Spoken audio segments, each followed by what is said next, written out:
Hello and welcome. This is your host Bianca Saurashtra and we'll be bringing to you some of the prominent news stories from across the world. Let's have a look at the headlines. Queen Elizabeth II's granddaughter Zara Tindall has given birth to a baby girl. Prince Harry and Meghan Markle at Royal Ascot for a day of racing.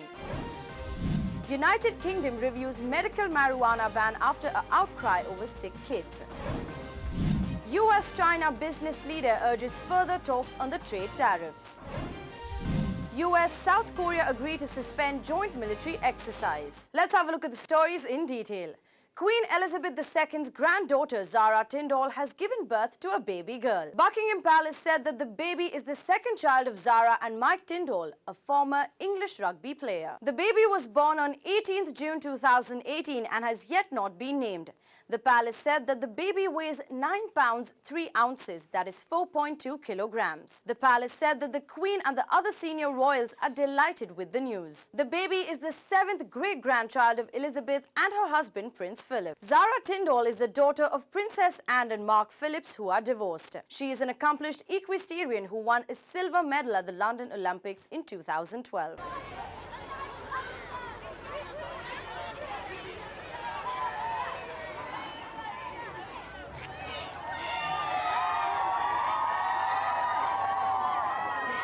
Britain's Prince Harry and Meghan Markle, Duchess of Sussex, visited Britain's Royal Ascot for the first time on Tuesday, exactly 1 month after their wedding. The royal couple presented jockey Frankie Dettori with a trophy for winning the St. James Palace Stakes on without parole. Britain's Prince Harry and Meghan Markle, Duchess of Sussex, visited Britain's Royal Ascot for the first time on Tuesday, exactly 1 month after their wedding. The royal couple presented jockey Frankie Dettori with a trophy for winning the St. James Palace Stakes on without parole. The celebrity jockey kissed the Duchess of Sussex's hand as she presented him with the winning prize in the parade ring. The former actress Meghan Markle received a rapturous welcome as she and Prince Harry joined Queen Elizabeth II for the opening day of the 5-day event.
The British government announced that it would move to lift a ban on cannabis-based medicines amid mounting criticism over the denial of treatment to severely epileptic children. But it rejected calls to legalize marijuana for recreational use. Home Secretary Sajid Javid told lawmakers that cases like that of a 12-year-old epileptic boy denied cannabis oil for his condition showed there is a pressing need to allow those who might benefit from cannabis-based medicines to access them. He said that the government had absolutely no plans to decriminalize the drug more widely. If the review identified that there are significant medical benefits, then we do intend to reschedule.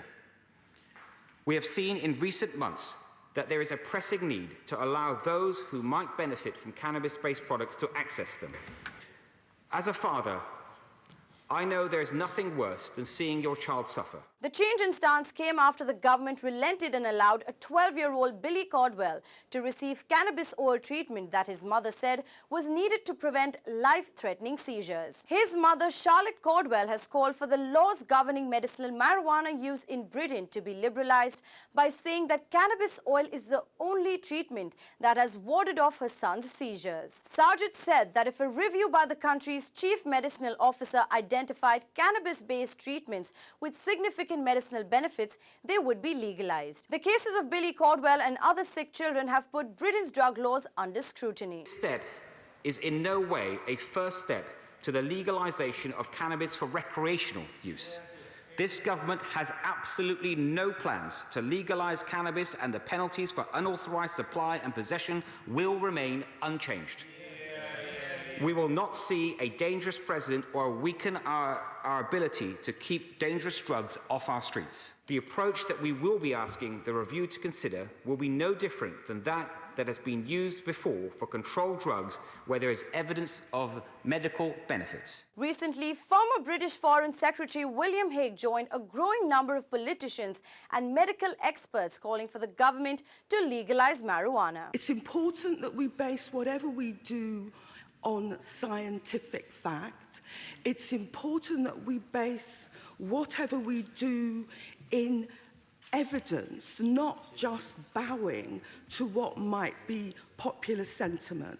On the one hand, there are harms connected with cannabis consumption, but on the other hand, it is time to move forward and examine and establish once and for all what are the possibilities of cannabis-based medicine to alleviate pain and suffering. China fired back in a spiraling trade dispute with the US President Donald Trump by raising import duties on a $34 billion list of American goods, including soya beans, electric cars, and whiskey. The $34 billion that were announced by the Trump administration on 6 July could have a significant impact on the US companies operating in the China market, particularly the inputs that are used in the manufacturing process in China, which would be the industrial chemicals and the tariff rates that would be assessed on those many products in the China market that use industrial chemicals for the creation of plastic and upstream products and components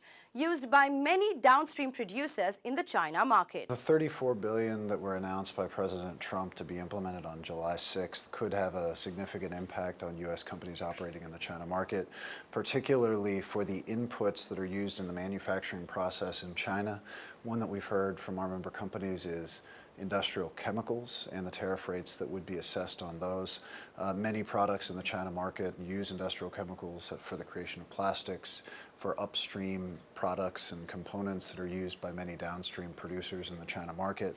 That price will be passed along to the Chinese and U.S. consumer and will impact the competitiveness of U.S. products when compared to those from Europe or Japan or China's domestic companies. The government said that it was responding in equal scale to Trump's tariff hike on Chinese goods in a conflict over Beijing's trade surplus and technology policy that companies worry could quickly escalate and chill global economic growth. When we talk to our member companies, they note that there, of course, has not been any specific implementation yet, and there still is time between now and July 6th for a negotiated outcome to be finalized. We know, at least currently, there are no ongoing high-level negotiations between the U.S. and China, which may limit the opportunity for further engagement. But at the U.S.-China Business Council, we hope that both sides, with the significant threats on the table, will see it as imperative now more than ever to get back to the negotiating table and talk through how they can solve these issues beyond just tariffs that will harm U.S. consumers, the American farmer, and businesses operating in the U.S. and China. The United States and China have the world's biggest trading relationship, but official ties are increasingly strained over complaints by Beijing's industry development tactics to violate its free trade pledges and hurt American companies. They describe both quantitative and qualitative responses to the tariffs. That seems to open up a new a front in any kind of trade conflict. There's always been an expectation today that if tariffs were implemented by the Trump administration, the Chinese government would respond with equal and reciprocal tariffs in response. What they've described today would seem to go beyond tariff barriers to include potentially other non-tariff barriers. So for example, if a U.S. company is operating in China and in the process to apply for a license, will that license process take longer, or will they be denied for political reasons as opposed to substantive administrative reasons as would be defined? Europe, Japan and other trading partners raised similar complaints, but Trump has been unusually direct about challenging Beijing and threatening to disrupt such a large volume of exports. Beijing will impose an additional 25% tariff starting July 6th on 545 products from the United States, including soya beans, electric cars, orange juice, whiskey, lobsters, salmon and cigars, according to the Ministry of Finance. We've talked to the Chinese government. They've indicated that they will retaliate reciprocally and they will attempt to focus on products which are problematic for the Trump administration, either politically, so they're in states that may be important to the president, or that may also have a significant impact on the U.S. consumer, so that that's felt through the U.S., through the domestic economy in the U.S.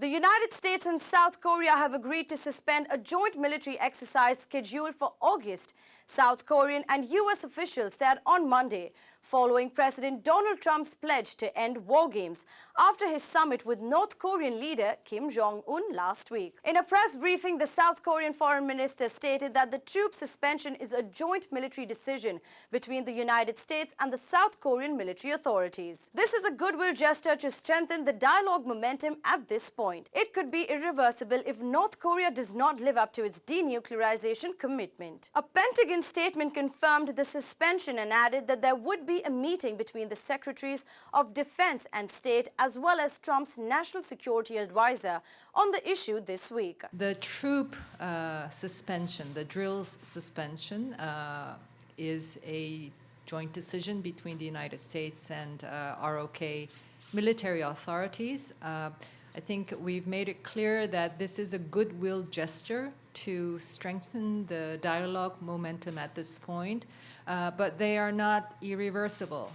They could quickly come back should we see the dialogue momentum losing speed or North Korea not living up to its denuclearization commitment. Complete denuclearization means giving up on the weapons, materials, facilities and plans. Complete denuclearization means the whole bit, the weapons, the materials, the facilities and the plants.